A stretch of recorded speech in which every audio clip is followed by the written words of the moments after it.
For now, though, I want to go to Lenore Zan. She's the MP for Cumberland Colchester, where Portapique is located, and she joins us from Truro, Nova Scotia. Lenore, my condolences to everyone in your riding and the community. Thank you so much, Rosie. I really appreciate that. How are you? Yeah, it's been a hard couple of days, and we're all living in such a strange time anyway. What can you tell me about, about how you found out about what was unfolding in Portapique, I guess late Saturday? Actually, I didn't hear anything about it until yesterday morning. The government did give me a call to let me know that there was an active shooter and that I should let my constituents know. So I immediately went to Twitter and retweeted some of the stuff that the RCMP were saying, because at that point in time, he was apparently still on the loose, and we were telling people to make sure to lock their doors, and if they saw a gentleman with his description, not to go anywhere near him, that he was armed and dangerous. Not quite the type of thing you would expect to wake up to on a Sunday morning, in the middle of a sleepy little town, in the middle of COVID-19 shutdown, where everybody's in their homes anyway. But, it rapidly evolved. And within a short amount of time, maybe an hour and a half, I found out that he had indeed been apprehended. And then shortly after that, we heard that he was deceased. Tell us a little bit about some of those communities. We were talking to Brett Ruskin, but Portapique is sort of cottage country, and these are small towns where people would know each other, I would imagine. Oh, yes. I mean, we all, as the Prime Minister said, we all know each other here. So whether you actually live in Portapique or Debert or Shubenacadie, we are all related. There are cousins and sisters and brothers and husbands and wives. And, so many of us know people who are definitely involved, and their family members have been affected. Many people were looking for loved ones yesterday, putting up their pictures and saying, have you seen them? They live in Portapique. I can't get a hold of them. Or Wentworth, too, is another area. Mm-hmm. And sadly, today I found out that a number of those folks that they've been looking for are deceased. Yeah, start out some of the names and the stories of the people that were killed are starting to emerge today. We heard the Prime Minister say there, Lenore, that now it's up to 18 people who were killed. I mean, how do you react to that, knowing that these are your people in some ways?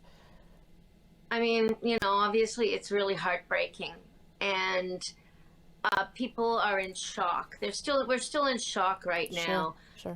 And some people are starting to mourn, but the mourning is going to go on for some time, I believe, as the shock waves keep growing and more people realize who was killed, and basically senselessly.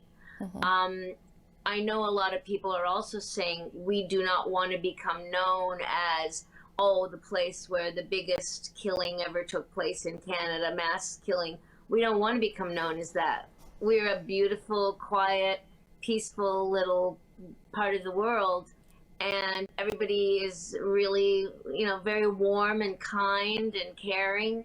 And we'd prefer to be known and remembered as that, rather than someplace where this horrific thing has happened.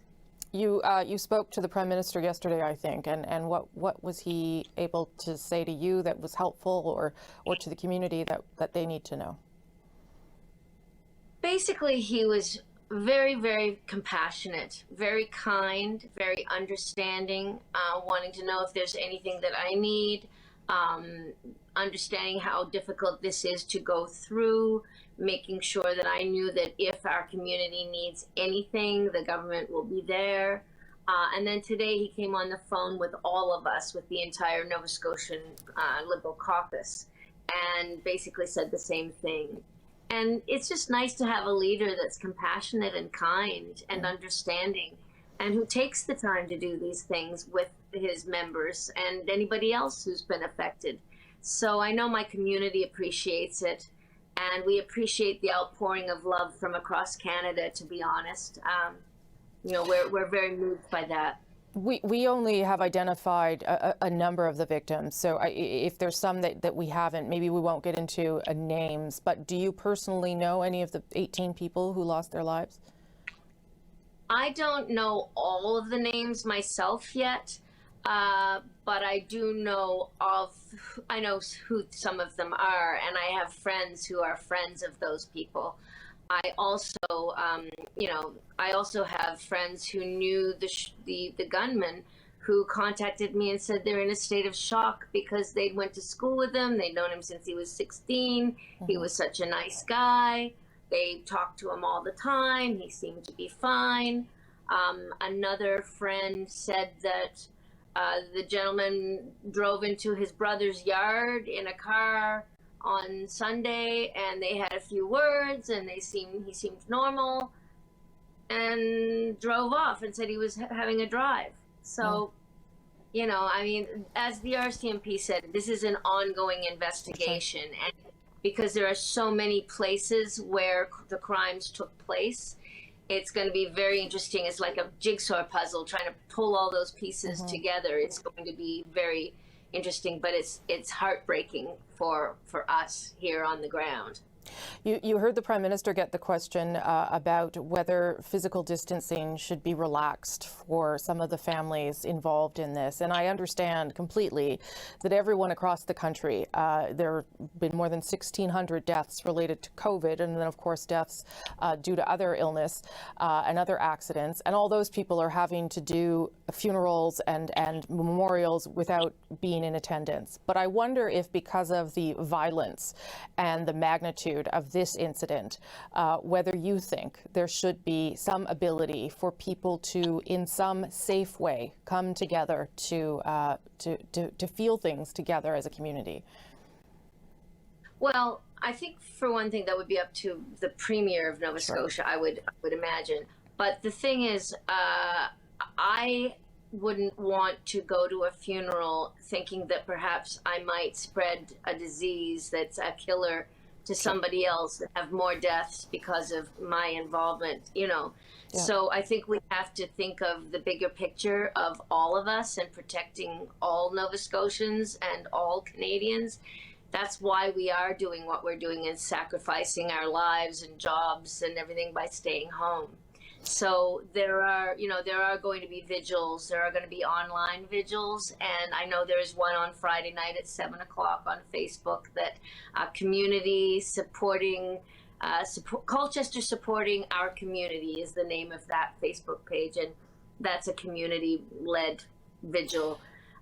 So I'm going to take part in that, and that's what I would do. Do you recognize how difficult this is because of the fact that we're in the pandemic, even for yourself personally, the fact that we're so disconnected from people? I definitely do. Although we're all on Facebook, we're not a Twitterverse here in Cumberland, Colchester. I think most of us are of an age where we prefer Facebook. And so we are actually reaching out and talking to each other, and a number of friends have posted things where they're just brokenhearted because it's their family members and they can't go and see them. So, yeah. All right. Okay, Lenore Zann, thank you for making the time. Nova Scotia Liberal MP Lenore Zann, and of course, again, we're all thinking about you. That's for sure. We're all thinking about your riding. Thank you very much from Nova Scotia. We love you. Thank you.